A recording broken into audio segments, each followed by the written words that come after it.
प्रिय विद्यार्थियों, आइए भ्रमर गीत नामक शीर्षक से आगे के पद पढ़ते हैं। हमने पहला पद पढ़ लिया था, जिसके प्रथम पंक्ति थी उद्धव मोहि ब्रज बिसरत नाही। अब यहाँ से हम शुरुआत करते हैं। उसके ठीक आगे का पद है बिन गोपाल बैरिन भई कुंजय। सूरदास जी बहुत ही मार्मिक ढंग से अपने पदों की रचना करते हैं। आइए सबसे पहले हम प्रसंग की ओर चलते हैं। प्रसंग में देखिए, भ्रमर गीत में गोपियों के माध्यम से सूरदास जी ने इस विषमता को इस विषमता की अभिव्यक्ति का वर्णन किया है कि जब संयोगावस्था होती है, अर्थात मिलन की स्थिति होती है, तो जो वस्तुएं सुखदायी लगती हैं, सुख देने वाली होती हैं, वही वस्तुएं वियोग अवस्था में दुख देती हैं, कष्ट देती हैं। ऐसा वर्णन इस पद में किया गया है। आइए ध्यान से देखते हैं कि सूरदास जी इस पद में क्या कह रहे हैं। कहते हैं कि बिन गोपाल बैरिन भई कुंजय। कहती हैं गोपिकाएं कि भगवान कृष्ण के बिना हम लोगों के लिए बहुत ही कठिनाइयाँ आ गई हैं। क्या जिन गलियों में हमें खुशी की अनुभूति होती थी, वही गलियाँ हमें शत्रुओं के समान प्रतीत होती हैं। जिन गलियों से, जिन राहों से, कुंजय का अर्थ गलियाँ ही है, जिन गलियों में, जिन राहों में, जिन हरियाली भरे मार्गों में मुझे प्रेम की अनुभूति होती थी, प्रेम का आभास होता था, वही सारी शत्रुओं जैसा बर्ताव कर रही हैं।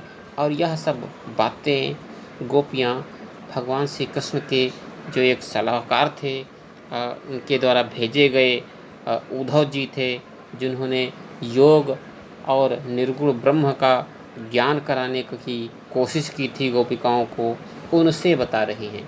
कह रही हैं कि हे उद्धव, आप मुझे बता रहे हैं कि निर्गुण ब्रह्म की उपासना करो, भगवान कृष्ण को भूलिए। अब कृष्ण के बारे में वो बताती हुई कह रही हैं, कहती हैं कि सुनिए कि मेरे लिए भगवान कृष्ण कितना महत्वपूर्ण है। और साथ ही इस पद में यह भी बात बताई गई है कि भगवान यानी कि सुख में जो सांसारिक वस्तुएं हमें आनंद देती हैं, वही वस्तुएं हमें कष्ट का अनुभव कराती हैं जब हम दुखी होते हैं।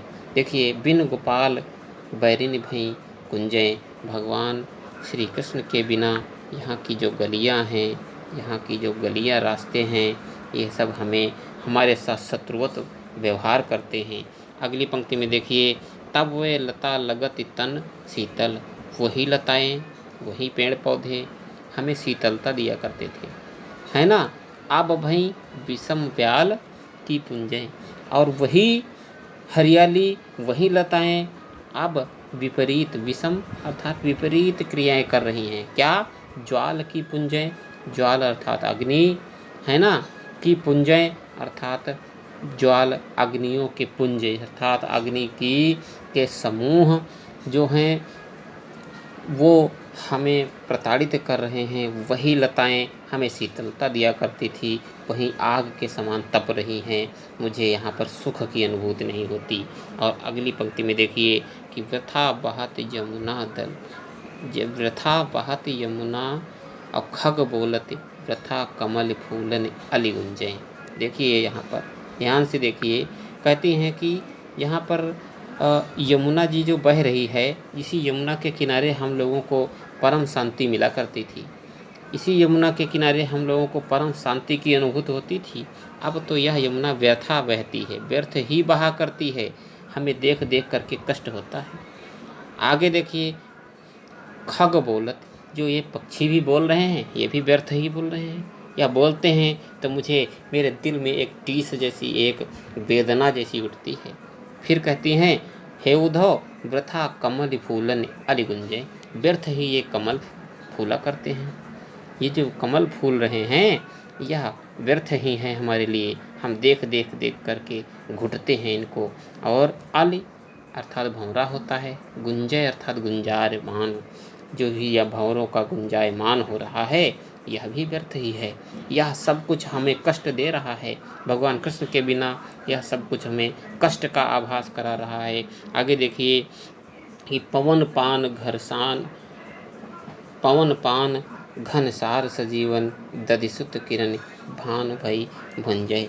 पवन पान, पवन का अर्थ है हवा, पान का अर्थ है पानी, घनसार का अर्थ है कपूर, दधिसुत चंद्रमा, और भुंजय अर्थात भूंजती हैं।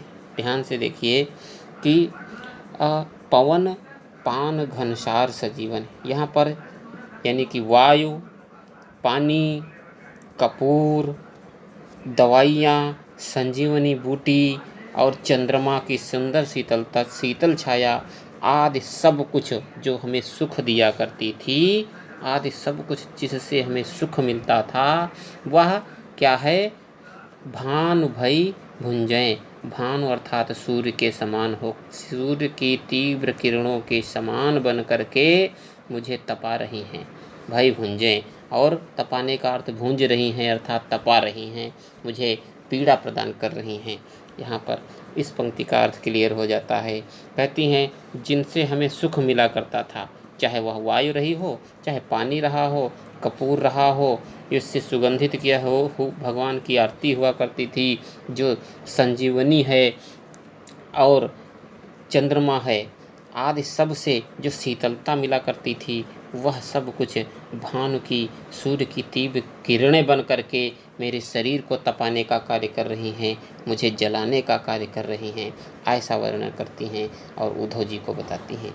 अगली पंक्ति में देखिए, उद्धव यह उद्धव कहियो माधव सो, और मदन मार की नहीं हम लुंजय। और कहती हैं हे उद्धव, हमारे कन्हैया से, हमारे कृष्ण से, माधव से यह कह देना जा करके कि हमें तुम्हारी पल पल याद आती रहती है, और मदन मार कीन्ही हम लुंजय।